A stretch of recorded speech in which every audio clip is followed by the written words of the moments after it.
As a lot of you probably know, last year I picked up a PlayStation Vita in one of my episodes from a very sketchy Sons of Anarchy looking type guy, and since then a lot of you have been asking me, is this system even worth it? Well, I've been picking up and amassing quite the PlayStation Vita collection over the last several months, and I want to talk about this system today and is it worth actually buying? Is the PlayStation Vita worth buying now, halfway through 2016? I personally would say yes, and I would go back and I'd buy this again, and I would buy these games again 10 times over given the opportunity. But is it worth it for you? It definitely depends on what kind of gamer you are, and I'm going to talk about that. And for me, when it comes to a console, all I care about is the games. I don't care about accessories, I don't care about fancy knickknacks, I don't care about what you say your console can do, I don't care about the gimmicks, I don't care about any of that. All I care about as a gamer is video games, and if I buy your system, are you going to provide me with enough games to be worth even having it, to be worth playing it? Are the games fun enough, and are there enough of them? So let's talk about some of the games for the PlayStation Vita. Now at this point the PlayStation Vita has, I would say, reached the end of its lifespan. If you're going to get the Vita, you're either going to get it or you're not at this point. There isn't going to be a game that comes out in the next couple years that's going to make this console a system seller. What is out is out. Yes, there are games coming.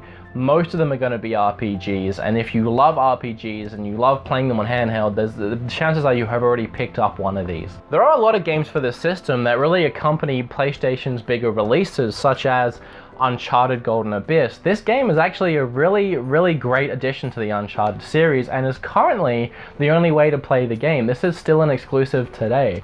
Unlike a game like Gravity Rush, which, by the way, is an incredibly fun game. For the longest time, in my opinion, this was the game that was worth getting the console for. This was the console seller. It's a crazy fun game where you sort of distort gravity and you flip from ceiling to wall to ceiling to flying in the air and all this kind of crazy stuff. A lot of platforming, a lot of kicking ass, a lot of cool character to it. And for the longest time, this game was the reason to get a Vita for me. However, this has now been ported to the PlayStation 4 because the Vita didn't get much love, obviously. So they're trying to put some of these games out into systems that people have so they can actually get some love.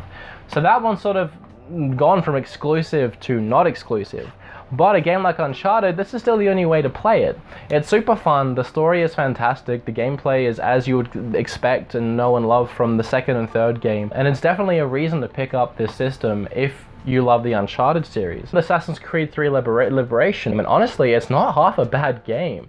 Though I have some frame rate issues with this game, I feel like it runs kind of sluggish, but it's super fun, it has personality, it has character. You get to play as a female assassin, and I know you sort of half do that in the new game, but for the longest time this was the only way to do that, and I know a lot of people that love playing as female characters. I'm one of them. I love playing as female characters and having a strong female lead in the game.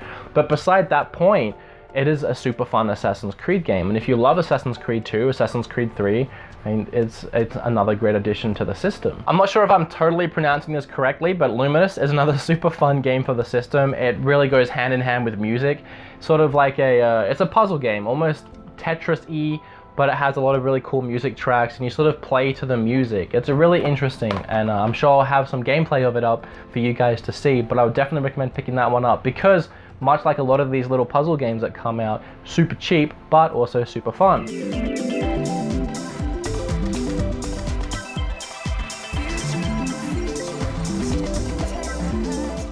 Now this game, in my opinion, might be the reason to pick up the system, I would say.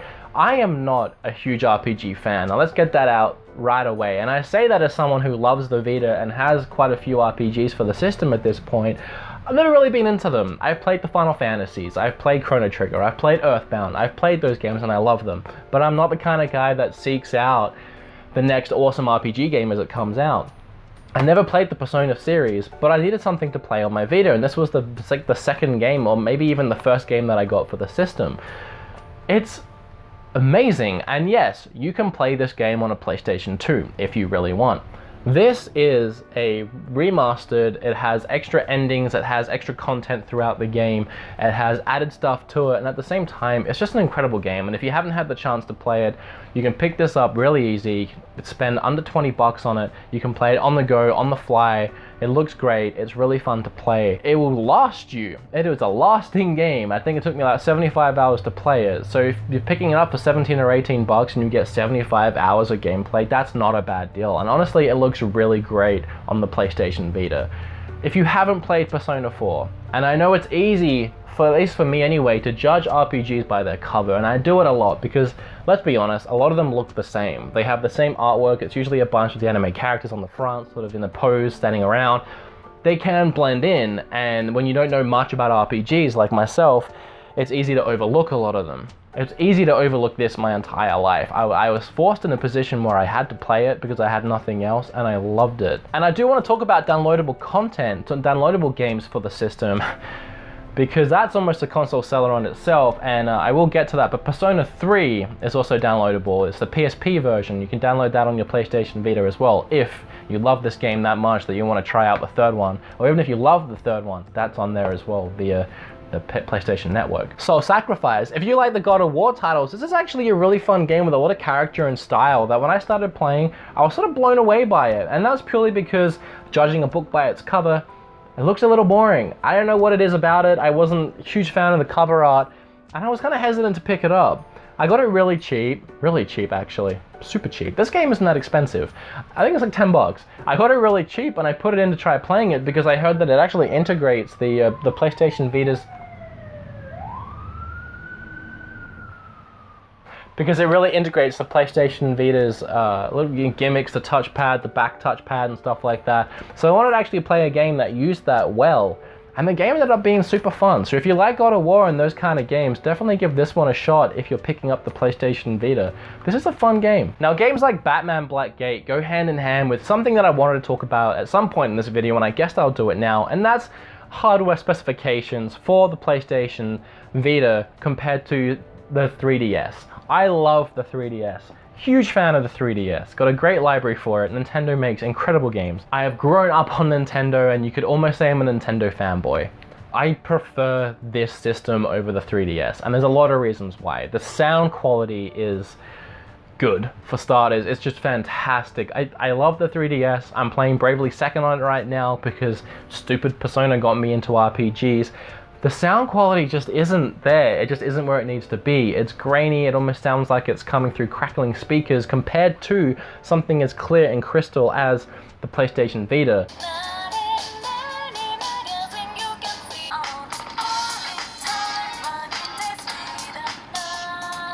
I've never seen anyone so big. He's like a... Speaking of clear, the screen is so much nicer. It didn't mess around with that 3D crap. So the graphics and the way the screen is built, it's just built as like an LED or LCD screen to play video games. The 3DS is built so you can switch it into a 3D mode.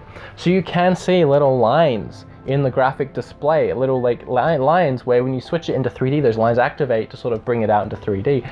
If you haven't noticed, take a good look at a 3DS screen, and I'll try and get some video of it. This doesn't have that. The screen is clear, the screen is better quality, it's higher resolution, it's just super nice, and I love the look of the games on this system. Plus, if it's something you care about, there are 2 thumbsticks on this system, which make a lot of games a lot nicer to play on it. And obviously this system is capable of a lot more. It's more powerful, it has more oomph behind it than a 3DS does. Now, having said all that, the reason why this matters, and you know, end of the day, it doesn't matter what a system's capable of as long as the games are great. And let's face it, the 3DS has better games, it has better exclusives, it has a larger library. When it comes to actual hardware specifics, it does kind of matter when you have games that are cross-platform, because this game was only released on handhelds. It was to accompany Batman Origins, it was Blackgate, and you had it on 3DS and you had it on Vita. In my opinion, this game looks a little nicer on Vita, and a lot of games that were released to both systems,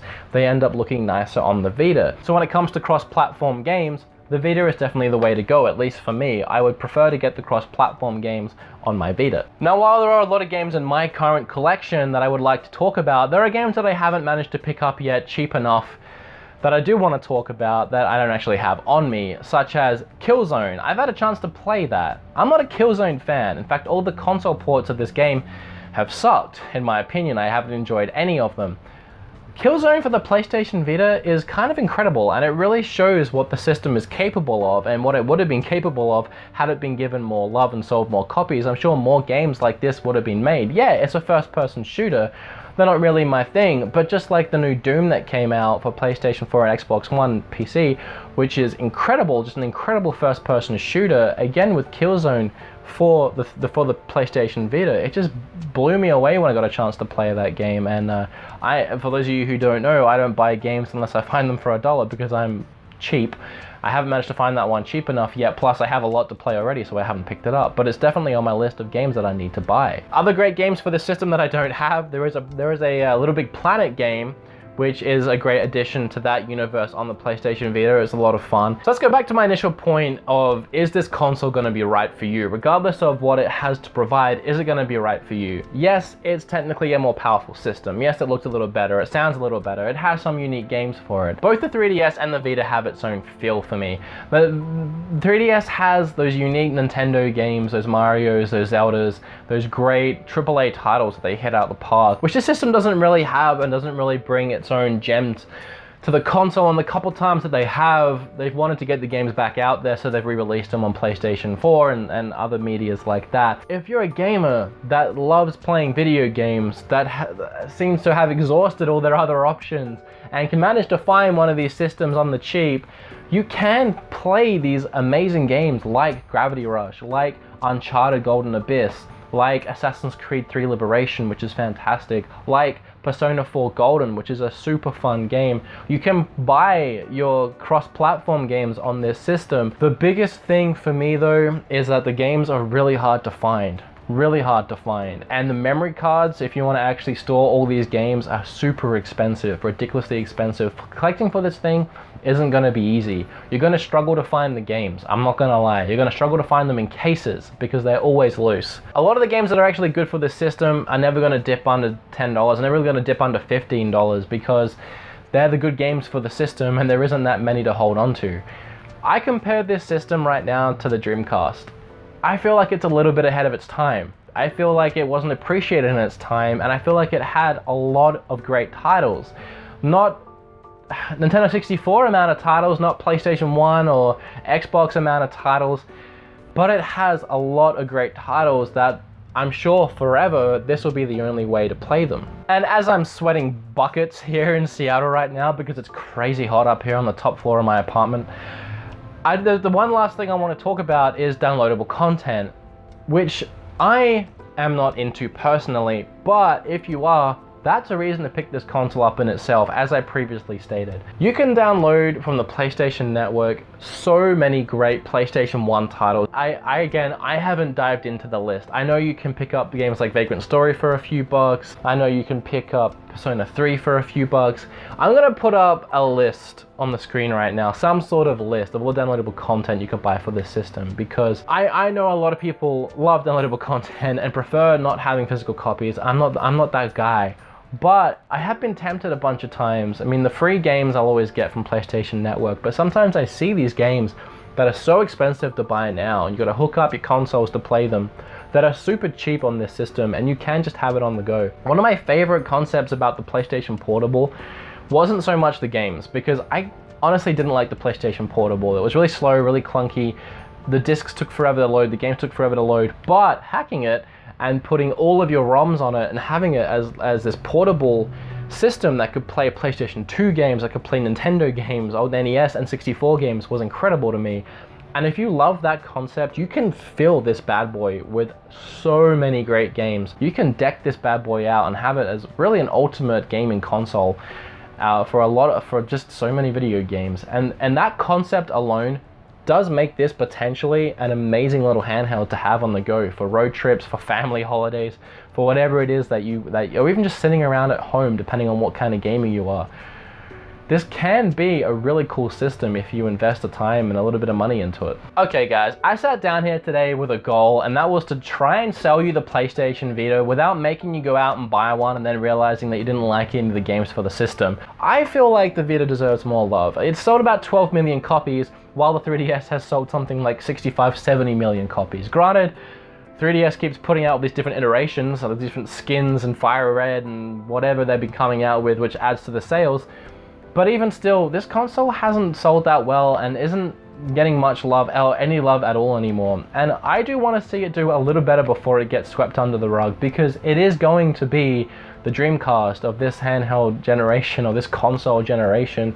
The Wii U might be as well, actually. So as I said, a lot of you guys were asking me if the console's worth it, and you know what? I feel like it is, because for me as a gamer, so much of this appeals to me, and I have so much fun when I play this system. It just feels so much cleaner and nicer and funner for me than playing a 3DS. I like working with one screen. I like working with two thumbsticks. I like the clear display. I like the way it sounds. I love a lot of the exclusives. I love a lot of the games. I love the quality of a lot of the games. I love collecting for it because I love collecting, and it's hard to find this stuff, which makes it adds to a challenge. And that's a personal thing again, which is why I keep trying to explain what I mean by it depends what kind of gamer you are. I'm a collector as well, and collecting for this system has been really exciting so far. Actually finding the games that I want to play, when I find them and I manage to find them cheap, it's just a really good day. So I hope that answers any of your questions that you've been asking me about the console. And if you haven't asked me a question, but you clicked on this video hoping to actually come to some sort of answer, I hope that I've helped in some way, either to deter you from picking it up if it's not really what you're into, or encourage you if any of the features I describe are reasons why you want to pick this system up. Again, I've only had the system for about 6 months. I've only played a handful of these games, and I haven't had much experience with the system, but I am looking forward to getting to know the PlayStation Vita a little better in the future. And I'm glad that I'm picking it up now, because eventually it's going to dry up. So if you want to get into this, now's the time, I would say. That's my video on the PlayStation Vita. Again, I really hope I've helped answer some of your questions. Remember to like the video, leave a comment down below with what some of your favorite Vita games are, or if I either deterred you or encouraged you to pick up the system. I would love to know. Remember to subscribe if you haven't already, and if you have, I appreciate you, and I love seeing you here week to week. I'm gonna go because I am seriously sweating. It is super hot up here. I'm glistening. I'm out, guys. Bye.